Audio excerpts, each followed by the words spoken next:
they're literally that is a little turnip seed there. Chain arrows, to get the chain arrows out. I haven't got the time this year, but you could. Hi, welcome back to the farm. So last night I was cultivating until about 1 in the morning, getting the land ready for the turnips, which we're now about to spin on. I've got the spinner here, the bucket has got some turnip seed in, and this morning, first thing, we had lorries turning up to load the barley. We've got about 3 or 4 loads left in the shed, which will be off to Frontier Agriculture, which will then be transported all the way to Scotland to be made into malt whiskey. So it's malt spring barley, and that's what we're selling. So that's been loaded. Then we're unloading straw, which is coming into the farm from neighbouring farms at the moment as well, which has been baled up, and we're making a stack across there. We've got to put another cover on that stack as well. Finish stacking the bales to the side of the field so we could do the cultivating. And then now this is the turnip seed here, which you can see. This is 2.5 kilos, which has been measured for this spinner, and on the settings on the spinner it's just under 2 on the lever here, and then here is where obviously the turnip seed will go into. So I'll drive into the field. It is overkill on this tractor. We've decided to use this one because it has the GPS, so hopefully it will do a slightly better job. So 6.5 meters is how much it spreads to. I'll set the GPS on 6 meters, and then it should do a good job if we set it up properly. This is an experiment, and if it works, we'll try and do the turnips like this every year. Broadcasting them does work quite well on a still hot day like today, where the wind's not blowing too much. These very, very fine seeds should broadcast pretty well. Obviously granular fertilizer spreads a lot further, but very light seeds like this, it's very, very similar actually to oilseed rape, and it is a very low seed rate, you know. But yeah, we'll go up there, go up to the field and load it up and see if this experiment works.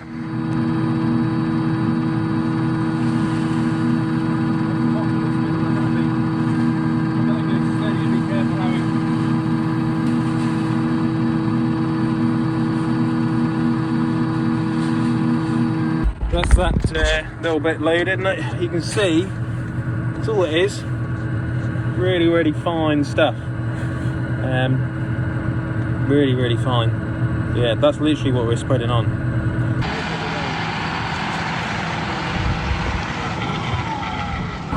The spinner's on the back working, and turnip seed is going out. All I can do is try and get the seed rate right. Got the shepherd's crook here to stop the lever manually at the end of the run, so I'll just show you. Oh, there we go, that's good. Turn the PTO off. Now the GPS is really why we're using this tractor today and not one of the older ones, because we can keep track of where we've been. If this does go well, I'll put it on an older tractor at some point, but I just wanted to, for this year, just try and put the GPS on to do something of a half decent job. This spinner only cost the farm like 300 quid. It was only, you know, it's pretty cheap in comparison with the price of a new Manitou Missouri drill, which is like 100,000. Some of these big farms have got nowadays. So it's a pretty inexpensive piece of kit, which if it does its job, will have paid for itself on one field in literally like 2 or 3 hours. But it's the thing with turnip seed is it's a bit like oilseed rape, you know, rapeseed, in that it's very fine and it's quite difficult to go through a drill. That's why a lot of people say you're better off broadcasting it on, spreading it, because it will distribute slightly better, some people say. But horses for courses, some people drill it, some people broadcast it on here. I mean, you can use tractor or pod bike or use a ATV of some description. I'm using the tractor today just literally for the GPS, to be honest, because I can track where I've been. And it's my first time broadcasting this on the farm, so I'd like to try and do the best job I can do. But if it works, it will have done the job of a £100,000 Badistad drill, which normally does this job. So I'll be blown away, and I'll show you all at Christmas when the turnips come up, if they do. I'll be blown away. So yeah, leave it in the comments what you think of this little spinner, and if it's going to work or if it's not going to work, and I'll show you at the end of the row we'll look for some of the seed and see if it's doing the job that it's supposed to be doing. I hope the seed rate's right. I keep adjusting.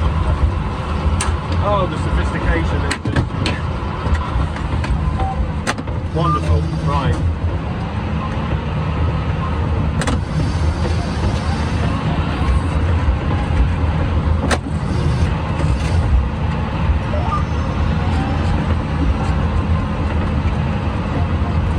Fleming, if you're watching this, you could make one of these with an automatic shut-off. You could just push on a button with an electric motor. It would be a really, really good idea. Really good.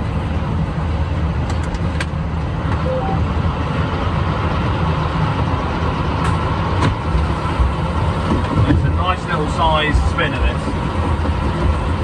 Especially for turnip seed. If you don't want to spread it too far, only about 6 metres is as far as it'll go. If you just come with me a sec, we'll just leave the tracks on because the GPS is all set up, and when you turn it off, it's a nightmare to start up again. I'll just show you quickly the. Can we find some seed? Oh, come on, seed. Here you go. Look, that. Oh my god, they're literally so small. You can't even see them on camera, but that is one there. I don't know if you guys can see it or not, but yeah, I just hope something grows. The one there, look, can you see it? It's literally tiny. Tiny seeds. Alright, so I nearly finished top build with the spinner there. We've run out of seed, so we've actually ordered some, got some coming on Monday.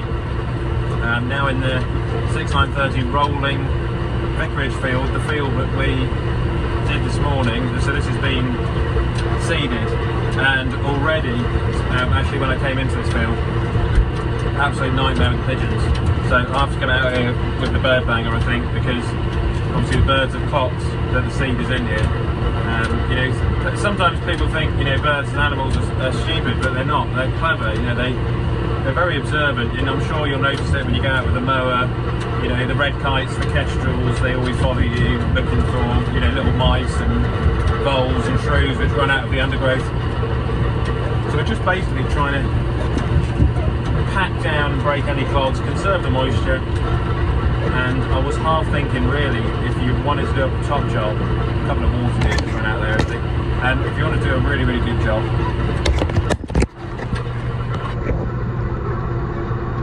there they are, these deer there.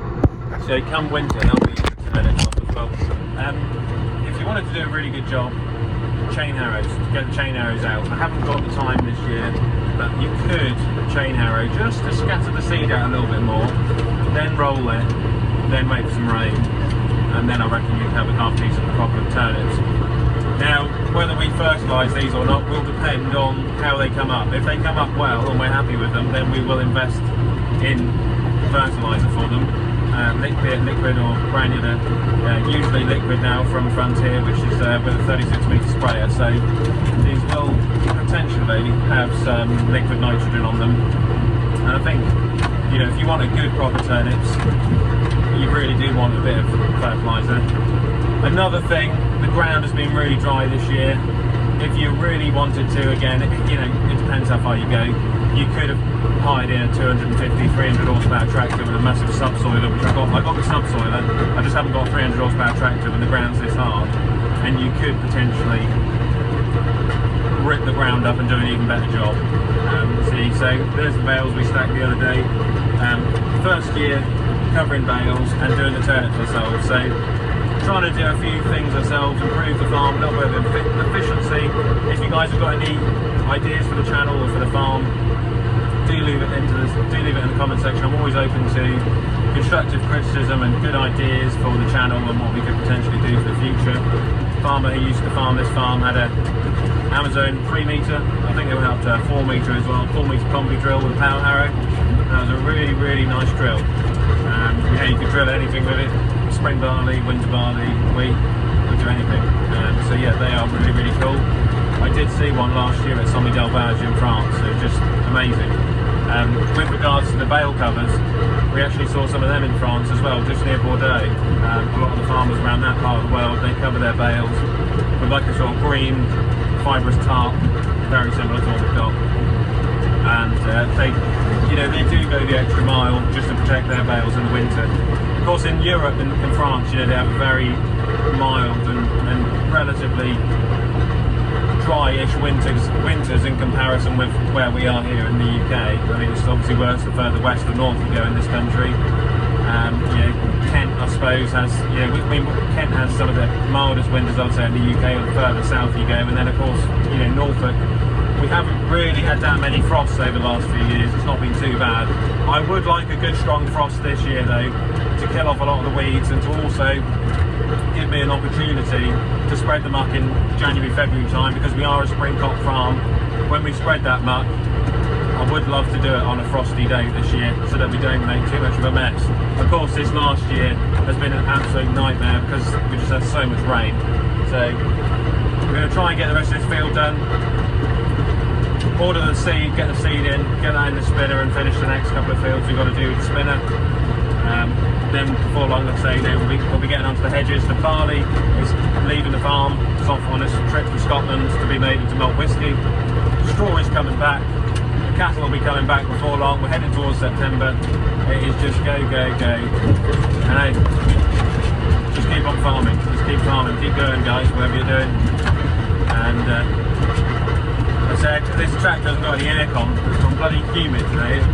I have to try and fix the aircon in the winter at some point. I did write it down on the list, but of course it's one of those jobs that never gets done. It is getting a bit muggy. But how do you think they used to cope in the old days? Open top, they wouldn't have aircon. Yeah. There we go. Try and get it fixed. Click here to subscribe to the channel. And click here to watch another Olly's Farm video.